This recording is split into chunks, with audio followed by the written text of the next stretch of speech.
Live from New Delhi, you're watching DD India Live, India's voice to the world with me, Deepika, coming up in the next 30 minutes. Prime Minister Narendra Modi successfully concludes two-day visit to Cyprus, heads to Canada for G7 summit.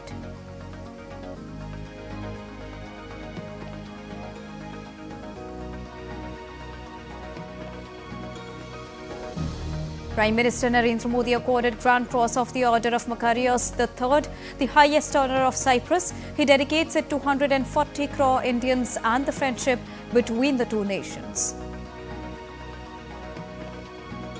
World leaders including US President Donald Trump, Francis Macron and Japanese Prime Minister Ishiba arrive in Canada for G7 summit.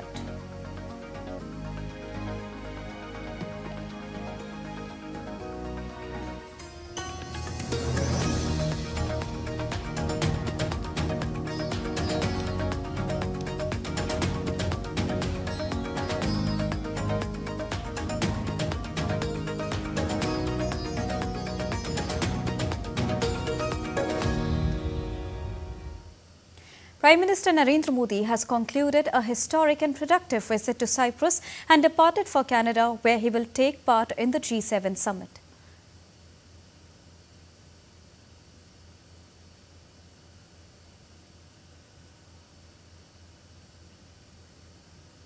Adding a renewed momentum to further deepen India-Cyprus ties, Prime Minister Narendra Modi and Cyprus President held a delegation-level talk at Presidential Palace earlier today. Both the leaders discussed ways to deepen cooperation in newer areas of defence industry, connectivity, innovation, tourism and mobility, alongside traditional areas of trade and investments, counter-terrorism and culture. They called for enhancing connectivity between the two countries, which would strengthen the IMEC corridor. The leaders noted that Cyprus is an important partner for India in the European Union. Addressing the press meet with Cyprus President Nikos Christodoulidis, Prime Minister Narendra Modi said that Cyprus and India share mutual respect for one another. After 2 decades, an Indian Prime Minister has visited Cyprus. Well, this is an opportunity to write a new chapter in the India-Cyprus partnership. अपनी साझेदारी को strategic दिशा देने के लिए हम अगले 5 वर्षों के लिए एक ठोस रोड मैप बनाएंगे। रक्षा और सहयोग को और मजबूती देने के लिए द्विपक्षीय डिफेंस कोऑपरेशन प्रोग्राम के तहत रक्षा उद्योग पर बल दिया जाएगा। साइबर और मैरीटाइम सिक्योरिटी पर अलग से डायलॉग शुरू किया जाएगा। क्रॉस बॉर्डर टेररिज्म के विरुद्ध भारत की लड़ाई में साइप्रस के सतत समर्थन के लिए हम बहुत बहुत आभारी हैं। आतंकवाद, ड्रग्स और आर्म्स की तस्करी की रोकथाम के लिए हमारी एजेंसीज के बीच रियल टाइम इंफॉर्मेशन एक्सचेंज का मैकेनिज्म तैयार किया जाएगा। हम दोनों सहमत हैं कि हमारे आपसी व्यापार और निवेश में बहुत पोटेंशियल है। Prime Minister Narendra Modi also said that India and the European Union are committed to concluding a free trade agreement by the end of this year. Earlier this year, the India-Cyprus Greece Business and Investment Council was launched. Now, these initiatives will further strengthen business ties among the countries. Technology, innovation, health, agriculture, renewable energy, climate justice जैसे क्षेत्रों में आपसी सहयोग पर भी विस्तार से बात हुई है। साइप्रस में योग और आयुर्वेद के प्रसार को देखकर हम उत्साहित हैं। भारतीय टूरिस्ट के लिए भी साइप्रस एक पसंदीदा डेस्टिनेशन है। उनके लिए डायरेक्ट एयर कनेक्टिविटी बनाने पर जोर दिया जाएगा। हमने निश्चय किया कि मोबिलिटी एग्रीमेंट को जल्द पूरा करने के लिए काम किया जाएगा। Cyprus President Nikos Christodoulidis said that both the nations have historic friendship. The relations between Cyprus and India are based on shared historic experience and values.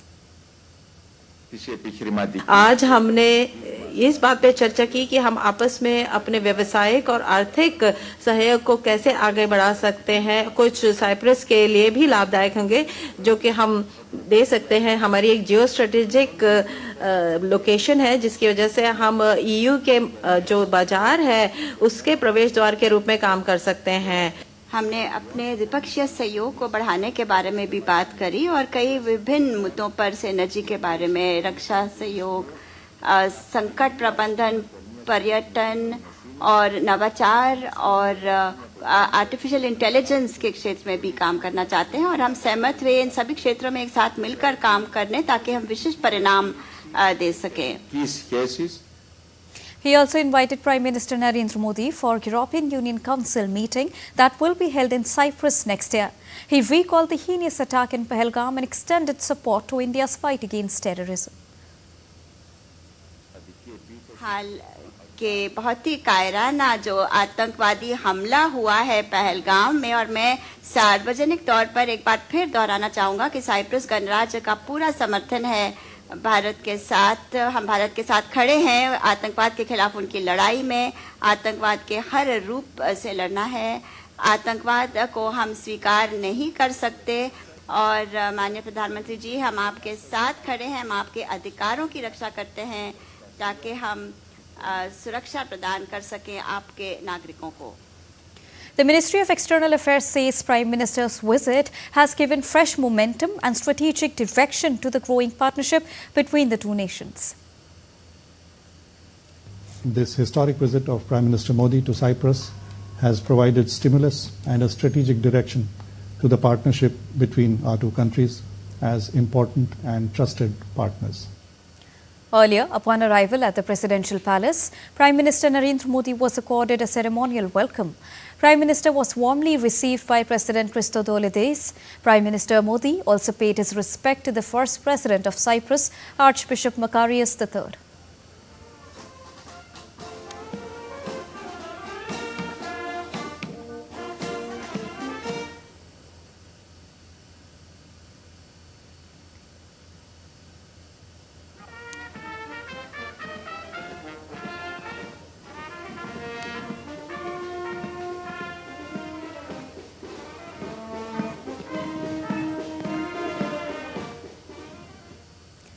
And Prime Minister also took a tour of the historic centre of Nicosia. Prime Minister was also accompanied by the Cyprus President during the tour.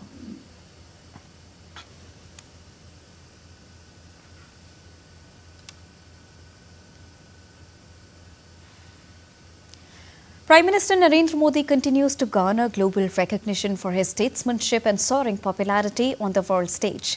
In the latest honour, he's been conferred with Cyprus's highest honour, the Grand Cross of the Order of Macarius III. DD India's Mihir Maikuri brings you a roundup of the prestigious accolades Prime Minister received in recent months. India's Prime Minister Narendra Modi, perceived globally as a visionary leader of the world's largest democracy, has been conferred with Cyprus's highest honour, the Grand Cross of the Order of Macarius III. मैं ये award Bharat और Cyprus के मैत्रीपूर्ण संबंधों को, हमारे साझा मूल्यों और हमारी पारस्परिक समझ को समर्पित करता हूं। सभी भारतीयों की ओर से मैं इस सम्मान को अत्यंत विनम्रता और कृतज्ञता से स्वीकार करता हूं। This latest award is yet another feather in his cap. Over the years, Prime Minister Modi has been honoured by several countries around the world for his exceptional leadership and contributions. Some of these awards include: in July last year, PM Modi officially received Russia's most prestigious civilian honour, the Order of St. Andrew the Apostle, which was bestowed upon him in 2019. The award recognized PM Modi's distinguished contribution to developing a privileged strategic partnership between Russia and India and fostering friendly ties between the two countries. In November last year, PM Modi was conferred Nigeria's Grand Commander of the Order of the Niger. This prestigious distinction made him only the second foreign dignitary to receive it, a testament to his global standing and leadership. In that very month, Guyana's President Dr. Mohammad Irfan Ali conferred upon Prime Minister Modi the highest national award of the country, the Order of Excellence, for his visionary statesmanship and for championing the rights of developing countries on the global stage. On the same day, PM Modi received Dominica's highest national award, Dominica Award of Honor, for his statesmanship, support to Dominica during the COVID-19 pandemic, and his commitment to strengthening India and Dominica ties. In December last year, Kuwait awarded PM Modi its highest national award. The Amir of Kuwait conferred upon Prime Minister Modi the Order of Mubarak Al-Kabir.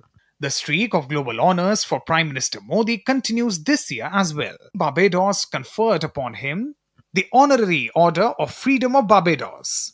The award was presented by the President of Barbados and received on the Prime Minister's behalf by Minister of State for External Affairs Pabitra Margarita. On March 12, during its National Day celebrations, Mauritius conferred its highest civilian honor, the Grand Commander of the Order of the Star and the Key of the Indian Ocean, on Prime Minister Modi. In April, Prime Minister Narendra Modi received Sri Lanka's highest honor for foreign leaders, the Sri Lanka Mitra Vibhushana Award. It was the first time an Indian leader had received this award.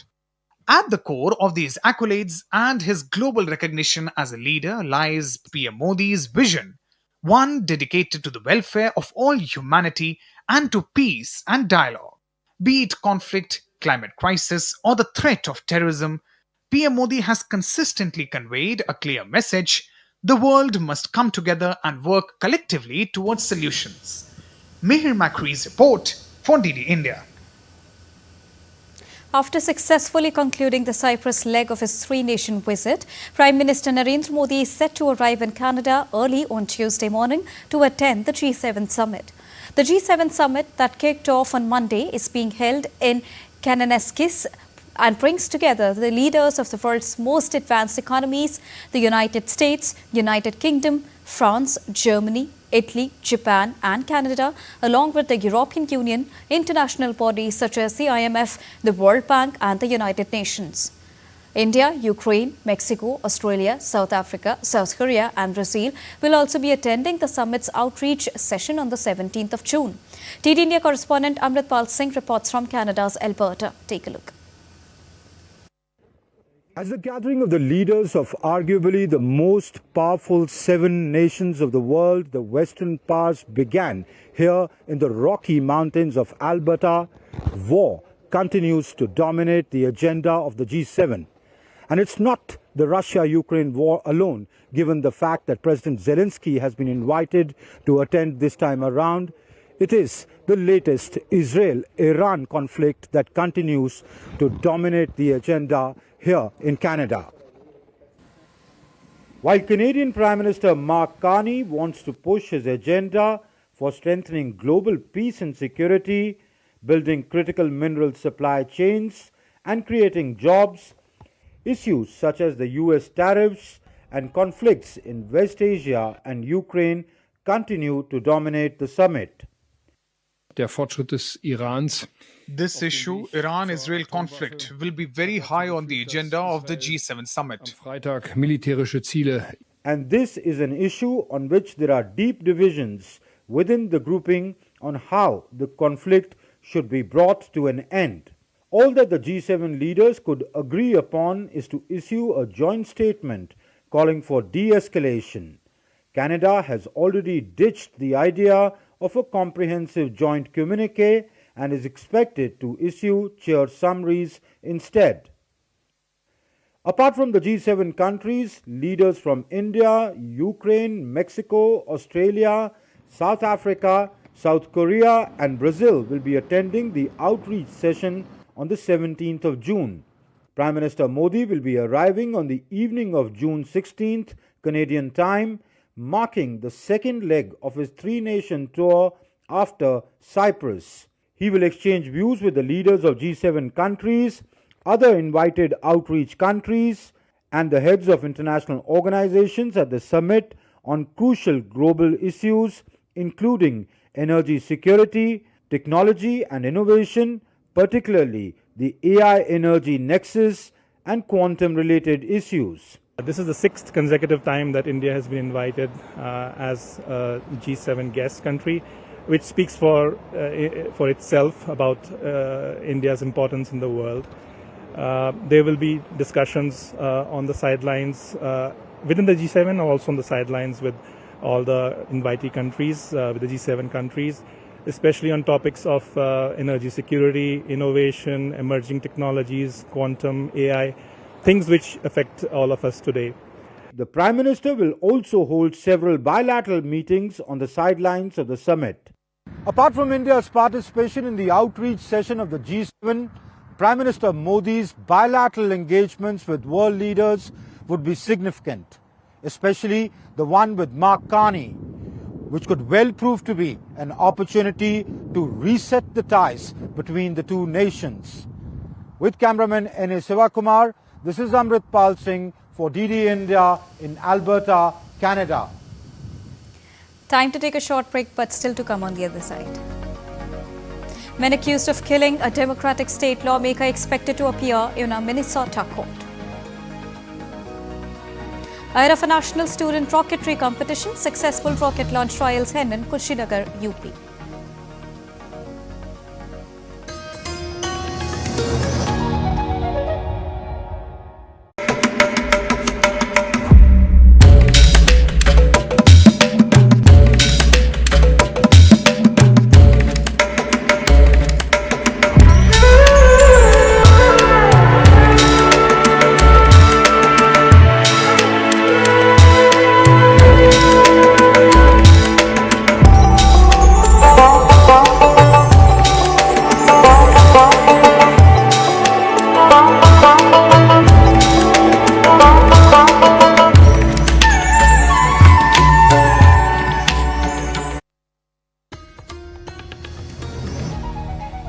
Welcome back after that short break. You're watching DD India Live. Well, former Gujarat Chief Minister Vijay Rupani was given a tearful farewell on Monday.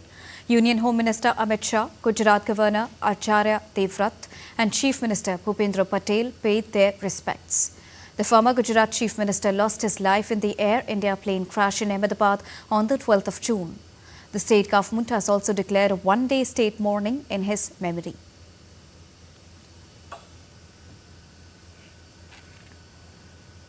Well, successful rocket launch trials were held in Kushinagar, UP ahead of a national student rocketry competition organized by InSpace, ISRO and the Astronautical Society of India. The event aims to offer hands-on experience in space technology to the students. DD India's Taposh Bhattacharya reports. Take a look.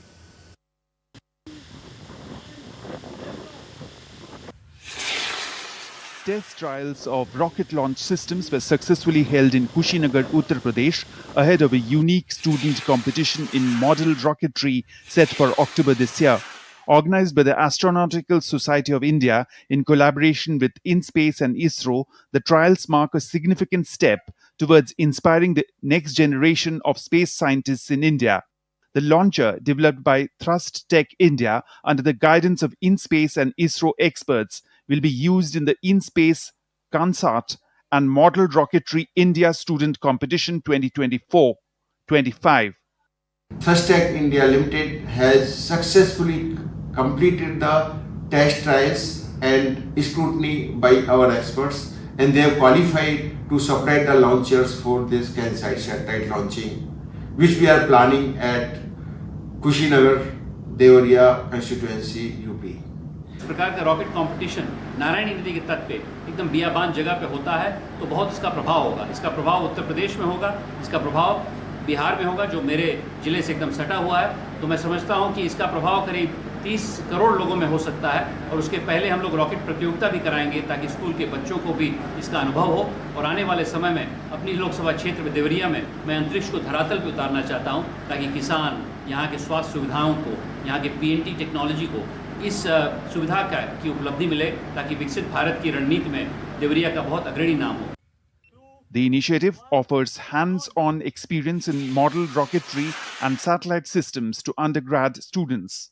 A highlight is the Kansat, a mini satellite of the size of a soda can, which students design, launch and recover via parachute. Tapas Bhattacharya's report for DD India. Israeli Prime Minister Benjamin Netanyahu has said that Israel's Air Force was in control of the skies over the Iranian capital, Tehran. Netanyahu made this comments during a visit to Tel Nof Air Base, where he met the Air Force pilots and commended them on their work in Israel's offensive against Iran. Take a listen.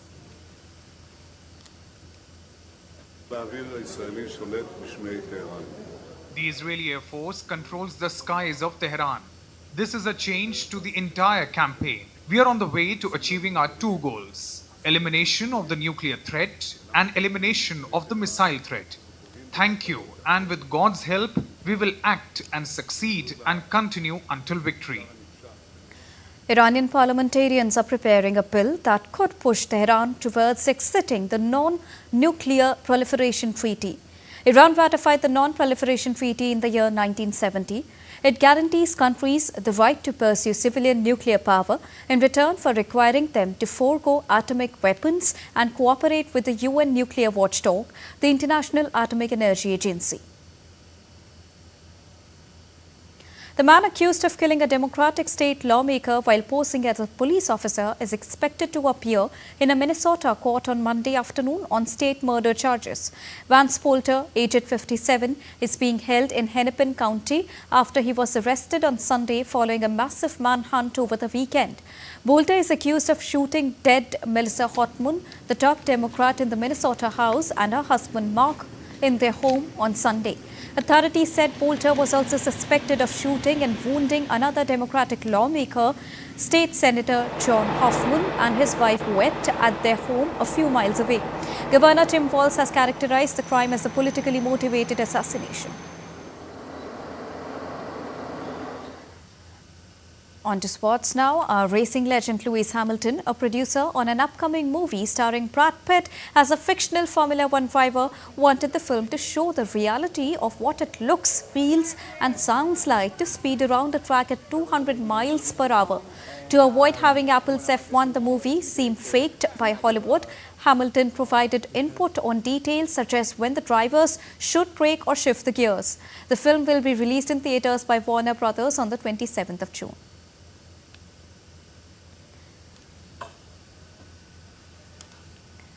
As we move closer towards the 11th edition of International Yoga Day, let's now take a look at this report that brings you a glimpse of how yoga reflects India's ability to inspire global harmony through knowledge, tradition and timeless values.